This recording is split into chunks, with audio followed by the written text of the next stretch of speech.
Hello friends, welcome to Dhana's tips. இன்றைக்கி நம்ம memory பவரை அதிகரிக்கக்கூடிய வல்லாரைக்கீரையை வச்சு ஒரு சூப் எப்படி பண்ணுறதுன்னு பார்க்கலாம்.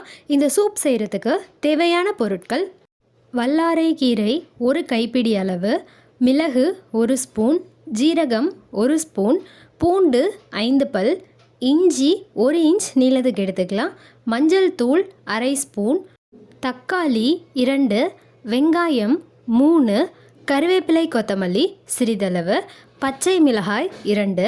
நீங்கள் ஆல்ரெடி மிளகு ஜீரகம் இதில் நம்ம ஆட் பண்ண போகிறோம். இதை ஆட் பண்ணாலே காரமாக இருக்கும். அப்படி உங்களுக்கு சூப் இன்னும் உப்பு உரப்பாக நல்லா வேணும்னு நீங்கள் நினச்சிங்கன்னா பச்சை மிளகாவை ஆட் பண்ணிக்கோங்க. இது ஆப்ஷனல் தான். உப்பு, தேவையான அளவு எண்ணெய்.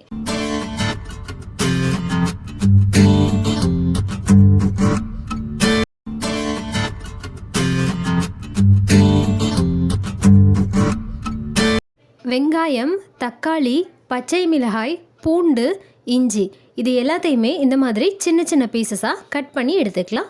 வல்லாரைக்கீரையை கழுவி சுத்தம் பண்ணி எடுத்து வச்சுக்கணும். நம்ம எப்போ அதை சமைக்க ஆரம்பிக்க போகிறோமோ அப்போ தான் இதை கட் பண்ணி எடுக்கணும். இல்லைனா இதோட கசப்பு தன்மை அதிகமாகிடும். வல்லாரைக்கீரையை கழுவி சுத்தம் பண்ணி கட் பண்ணி முடிச்சாச்சு.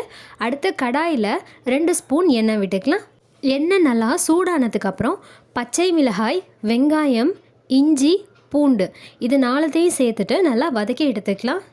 வல்லாரைக்கீரையில் பார்த்திங்கன்னா இரும்பு சத்து, சுண்ணாம்பு சத்து, உயிர் சத்து, தாது உப்பு இது எல்லாமே அதிகமாக இருக்குது. இரத்தத்துக்கு தேவையான அளவு சத்துக்கள் கூட இதில் இருக்குது. வெரிகோஸ் வெயின் அப்படின்னு சொல்லக்கூடிய கால் நரம்பை பாதிக்கக்கூடிய பிரச்சனைக்கு இந்த வல்லாரைக்கீரை ஒரு நிவாரணியாக இருக்குது. வதக்கி முடித்ததுக்கப்புறம் இதில் நம்ம தக்காளியையும் சேர்த்துட்டு வதக்கி எடுத்துக்கலாம். நம்ம சூப்பில் எதுக்காக தக்காளி சேர்க்குறோன்னா, வல்லாரைக்கீரையில் லேசான கசப்பு தன்மை இருக்கும். சூப் குடிக்கிறப்ப கசப்பு தன்மை இருந்தால் குழந்தைங்கள்லாம் இதை விரும்ப மாட்டாங்க. அந்த கசப்பு தன்மையை நம்ம குறைக்கணுங்கிறதுக்காக தான் நம்ம தக்காளியையும் இதில் சேர்க்குறோம். தக்காளி நல்லா வதங்கி முடித்த பிறகு நம்ம கட் பண்ணி வச்ச வல்லாரைக்கீரையையும் இதில் சேர்த்துட்டு வதக்கி எடுத்துக்கலாம். வல்லாரைக்கீரையோட விழுதை அரைச்சி மாதக்கணக்கில் சாப்பிட்டுட்டு வந்தோன்னா நம்மளோட நரைமுடி எல்லாம் மறைந்து நமக்கு இளமை தோற்றம் கிடைக்கும். வல்லாரைக்கீரையோட பொடியை வச்சு நம்ம பல் துலக்கினா பல்லில் உள்ள கரையெல்லாம் நீங்கி பல்லோட ஈறுகள் ஸ்ட்ராங் ஆகும்.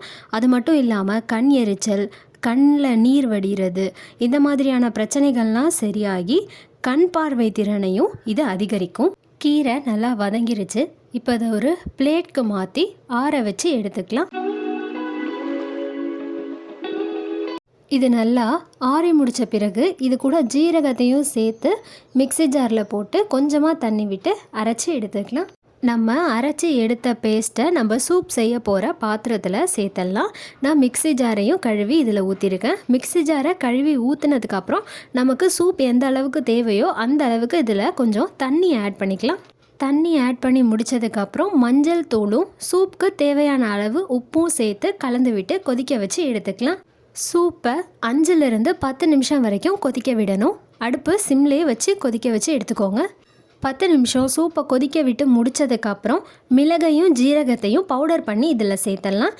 அது கூட கருவேப்பிலை, கொத்தமல்லி தலையையும் சேர்த்துட்டு ஒரு 2 நிமிஷம் கொதிக்க வச்சு அடுப்பிலிருந்து இறக்கிடலாம்.